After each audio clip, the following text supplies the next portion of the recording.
What happens when you put manure under cardboard? Soil secrets revealed.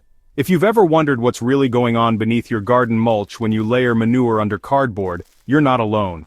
I used to ask myself the same thing before I started experimenting in my own garden. On the surface, it might look like just a sheet of cardboard smothering weeds with some manure tucked underneath. But in reality, this simple practice sets off a fascinating chain of soil transformations. Today on Soilpower, we're diving deep into what actually happens below ground, why it works, and how you can use it to build richer, healthier soil without backbreaking labor. Why gardeners love the manure and cardboard combo. Let's start with the basics. Gardeners use cardboard as a weed barrier and moisture retainer, while manure is one of the oldest, most reliable fertilizers on the planet. On their own, each has benefits.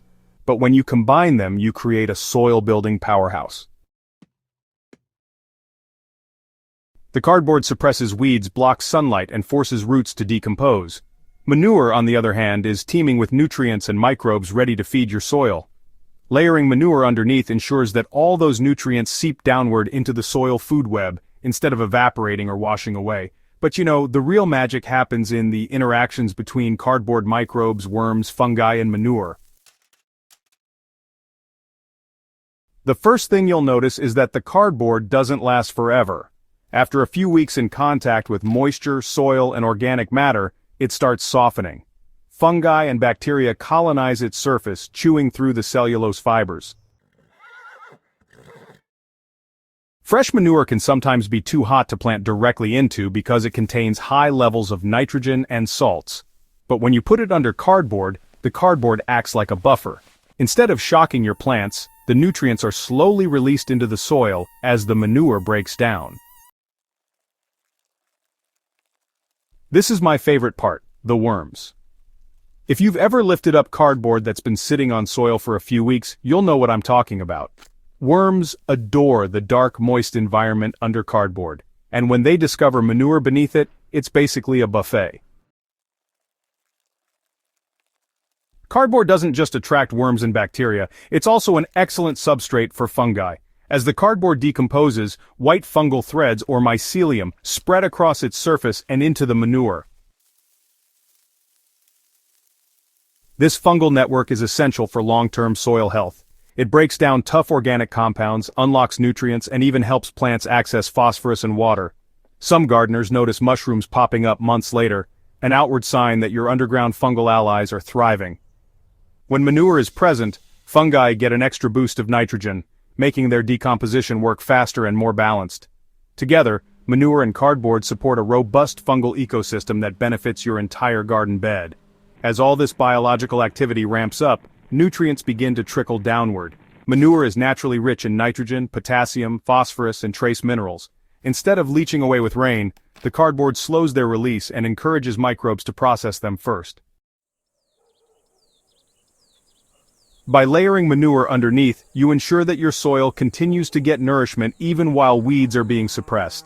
Unlike plastic or synthetic weed barriers, this method doesn't suffocate the soil or block rain. It works with nature, not against it. So, what's the end result of all this microbial, fungal, and worm activity? Over the months, your soil undergoes a real transformation. The cardboard disappears, leaving behind rich organic matter. The manure becomes humus, integrated into the soil by worms and fungi. The once compact ground turns looser, darker, and more alive. While this method is pretty foolproof, here are a few lessons from my own experience that might save you time. First, avoid using glossy or colored cardboard. Stick with plain brown boxes as inks and coatings can harm your soil life. If your manure is fresh, give it some time to mellow before planting directly above, or add a thin layer of compost on top to buffer the nutrients. And don't forget to water the cardboard thoroughly after laying it down. Moisture really speeds decomposition and attracts worms faster. Keep the layers generous. A thick manure layer under 1 or 2 sheets of cardboard will do wonders, but skimping might leave you disappointed. Some gardeners ask me, why not just spread manure on top and cover it with mulch? The answer is simple. Cardboard adds that extra dimension. It keeps weeds down, retains moisture, and slows nutrient loss, while still turning into organic matter.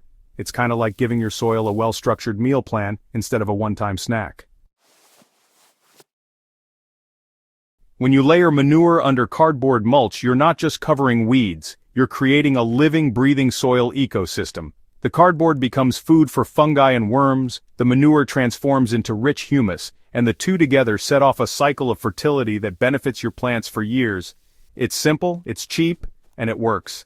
I've seen lifeless, compacted soil turn into thriving, crumbly garden beds just from repeating this method. So, next time you've got a stack of cardboard boxes and a wheelbarrow of manure, don't just throw them out. Put them to work building soil power right in your backyard.